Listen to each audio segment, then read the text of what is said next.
All right, let's continue our conversation about what's going on with between DirectTV and Newsmax. We bring in former NYPD Commissioner Bernie Kerik, who, by the way, is on our network all the time and presents his insight based on his experience, and we value it. I don't know if it's every day, but we'd have you every day if we could. Bernie, your thoughts on what we're seeing here? You know what? I think, honestly, Bob, Katrina, it's un-American. What's happened is un-American. You know, I know President Trump said it's a blow to the Republican Party. It's a blow to this country. For AT&T and DirectTV and other networks out there that do this type of censorship, it's un-American. And I would urge every governor in the United States, every governor, to do what DeSantis did last year. I think last year, when he went after big tech for censoring, for following this woke ideology, he went after them. They should be going after AT&T and DirectTV today. Every governor in this country should be doing the same thing. They should be looking at AT&T, DirectTV, and anybody else that does this and go after them to stop them from basically infringing on people's constitutional right to free press, and that's what they're doing. All right. Bernie, if you could stand by, we want to go to Memphis where the press conference is going on after 5 police officers have had charges of murder filed against them regarding the death of a 29-year-old black man. Let's listen in. Let me close by saying both to the family of Tyre Nichols and to the broader community here in Memphis and Shelby County, we all want the same thing. We want justice for Tyre Nichols. It's my hope that if there is any silver lining to be drawn from this very dark cloud, it's that perhaps this incident can open a broader conversation about the need for police reform.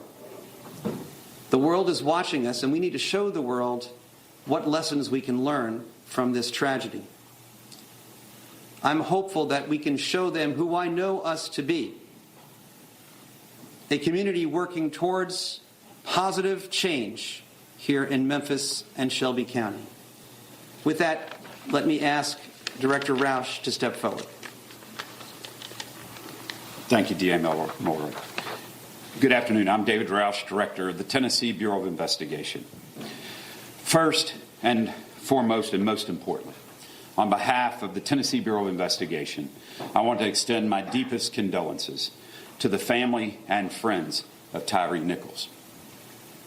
My prayer is that God will wrap his comforting arms around you and keep you during this very difficult time. We can't imagine the pain you're experiencing, but let me reaffirm, we are here to pursue truth and justice, realizing that we should not be here. Simply put, this shouldn't have happened. I've been policing for more than 30 years. I've devoted my life to this profession, and I'm grieved. Frankly, I'm shocked. I'm sickened by what I saw and what we've learned through our extensive and thorough investigation. I've seen the video, and as D.A. Mulroy stated, you will too. In a word, it's absolutely appalling. Let me be clear. What happened here does not at all reflect proper policing. This was wrong. This was criminal.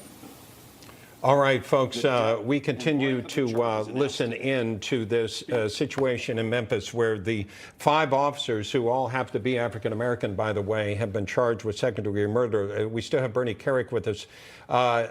Bernie, we haven't seen the video. The reports are that the individual, Tyre Nichols, did suffer extensive beating, extensive bleeding as a result, and died of his injuries. What are your thoughts here? Well, listen, we can only speculate, Bob and Katrina, from where we stand, because we don't have access to the information that the director of the Tennessee Bureau of Investigations has.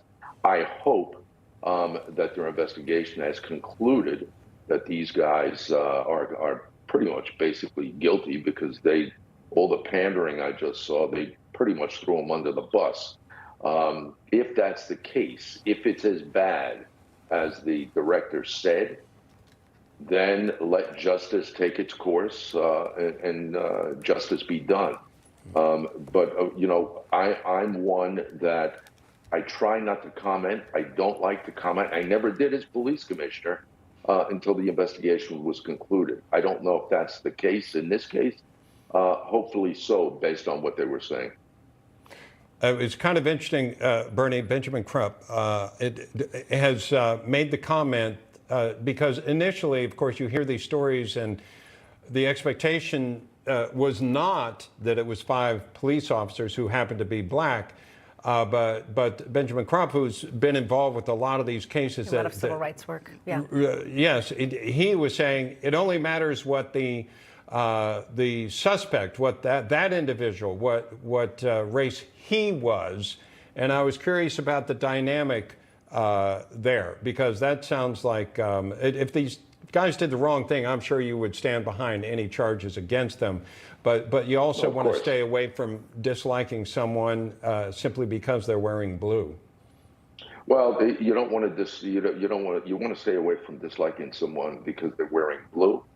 You want to stay away from the race card. Ben Crump, Reverend Al Sharpton, these guys, that's what these guys do. So, I don't put much credence into anything they say, but the bottom line is I'm all for a full-blown investigation that comes to the conclusions necessary to basically charge these guys if needed. And if that investigation leads to charges, which in this case they're saying it has, then let's see where it goes. Yeah, a number of charges, including second-degree murder. Of course, we haven't seen the video yet. Oh, right, exactly.